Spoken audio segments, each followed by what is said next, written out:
10 ಲಕ್ಷ ಕೋಟಿ ರೂಪಾಯಿಗಳು.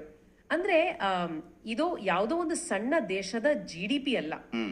ಇದು ನಮ್ಮ ದೇಶದ ಉದ್ಯೋಗಿಗಳ ಭವಿಷ್ಯ ನಿಧಿ ಸಂಸ್ಥೆ ಅಂದ್ರೆ EPFO ಬಳಿ ಇರೋ ನಗದು ಸಂಗ್ರಹ.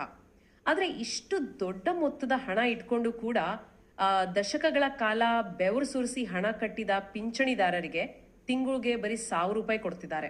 ಹೌದು, ನಿಜಕ್ಕೂ ವಿಪರ್ಯಾಸ. ಅದೇ ಮತ್ತೆ ನಮ್ಮ ಬಳಿ ಹಣದ ಕೊರತೆ ಇದೆ ಅಂತಾರೆ. ಈ 10 ಲಕ್ಷ ಕೋಟಿ ರೂಪಾಯಿಗಳ ವಿಪರ್ಯಾಸನೇ ಇಂದಿನ ನಮ್ಮ ಈ ಆಳವಾದ ವಿಶ್ಲೇಷಣೆಯ ಕೇಂದ್ರ ಬಿಂದು. ಖಂಡಿತ ಇದೊಂದು ಅಪ್ಪಟ್ಟ ಆರ್ಥಿಕ ವಿಪರ್ಯಾಸ. ಕಾಗದದ ಮೇಲೆ ನೋಡಿದ್ರೆ ದೊಡ್ಡ ಅಂಕಿಅಂಶಗಳಿರುತ್ತೆ, ಆದ್ರೆ ವಾಸ್ತವದಲ್ಲಿ ಸಾಮಾನ್ಯ ಕಾರ್ಮಿಕರ ಪಾಡು ಬೇರೆನೇ ಇದೆ. ನಿಜ. ನಾವು ಸಾಮಾನ್ಯವಾಗಿ ಸಾಮಾಜಿಕ ಭದ್ರತೆ ಅಂದ್ರೆ ಏನಂದುಕೊಳ್ತೀವಿ? ವೃದ್ಧಾಪ್ಯದಲ್ಲಿ ಒಂದು ನೆಮ್ಮದಿಯ ಜೀವನಕ್ಕೆ ಆಸರೆ ಅಂತ ಅಲ್ವಾ? ಆದರೆ EPS 1995 ವ್ಯವಸ್ಥೆಯಲ್ಲಿ ಆ ಆಸರೆನೇ ಒಂದು ಮರೀಚಿಕೆ ಆಗ್ಬಿಟ್ಟಿದೆ. ಕರೆಕ್ಟ್.